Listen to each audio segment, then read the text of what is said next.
अब बात करेंगे पंडित धीरेन्द्र शास्त्री की यात्रा की। बागेश्वर महाराज की पदयात्रा का आज चौथा दिन है। पदयात्रा के दौरान बागेश्वर महाराज ने IBC 24 से खास बातचीत करते हुए राजनीति में एंट्री को लेकर बड़ा बयान दिया।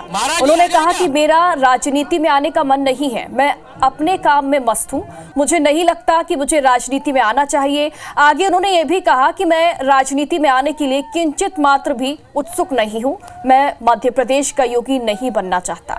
साथ ही उन्होंने ये भी कहा कि मैं राजनीति में आने के लिए धर्म को ढाल नहीं बनाऊंगा।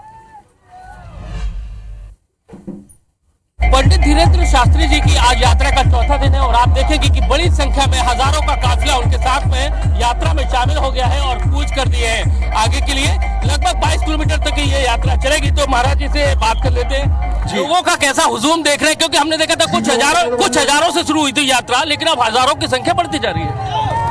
ये इस देश का सौभाग्य है कि इस देश में आज भी हिंदुत्व के प्रति आस्था लोगों की जिंदा है। ये सब परम आस्थावान लोग हैं जो इस पदयात्रा में धर्म लाभ भी ले रहे हैं और हिंदू एकता का परिचय भी दे रहे हैं। ये धर्म यात्रा है, इसलिए इस यात्रा में धार्मिक लाभ भी है और इस यात्रा में जो है हिंदुओं की एकता का प्रतिनिधित्व भी है। ये सभी सिपाही हैं सनातन के, हम सब सिपाही मिलकर हिंदुत्व की एक नई क्रांति कर रहे हैं और सिर्फ समाज को जगाने के लिए। राजस्थान से कुछ लोग आए हुए हैं मिलने के लिए, हर प्रदेश के लोग हैं, पश्चिम बंगाल, राजस्थान, कोई ऐसा प्रदेश नहीं जहां ना हो, हर प्रदेश के लोग। आखिर क्यों आना पड़ा हिंदुत्व को बचाने के लिए सड़कों पर? उन लोगों ने हमारे मंदिरों को जैसे मस्जिद बना दिया, हमारे देश को उन्होंने, भारत को वो गजवाए हिंद बनाना चाहते। हिंदुओं की बेटियों को लगातार लव जिहाद के चक्कर में मार रहे हैं, लैंड जिहाद कर रहे हैं। वक्फ बोर्ड की संपत्ति लैंड जिहाद के चक्कर में वो वक्फ बोर्ड की संपत्ति बता रहे हैं, ये एक लैंड जिहाद है, बहुत बड़ा स्कैम है। इसी सबसे बचाने के लिए, जात पात और भेदभाव को मिटाने के लिए इस देश के हिंदुओं को अब सड़कों पर उतर करके अपनी ताकत को दिखाना ही होगा, एकता का परिचय लहराना ही होगा। हर हाल में हिंदुओं को सड़कों पर आना ही होगा।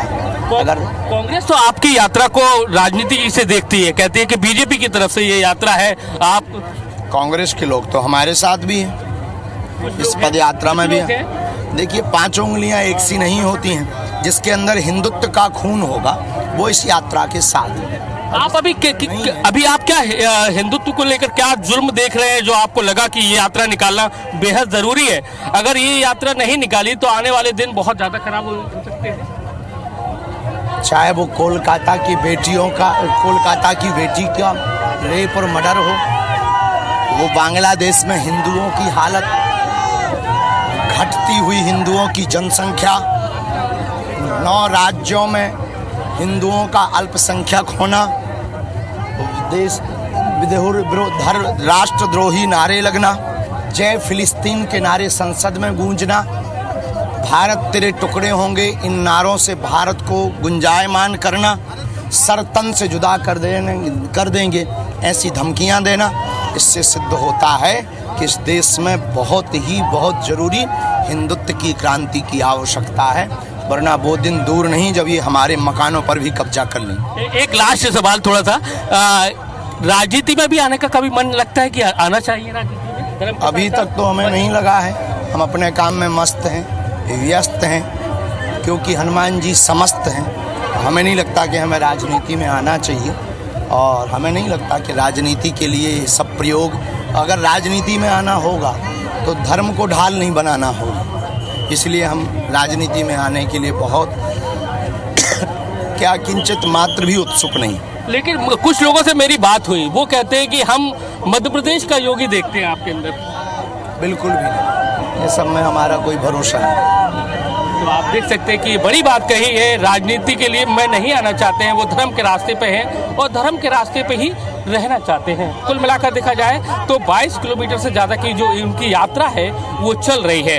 कैमरामैन राजकुमार कुशवाहा के साथ नासिर गौरी, IBC 24, छतरपुर।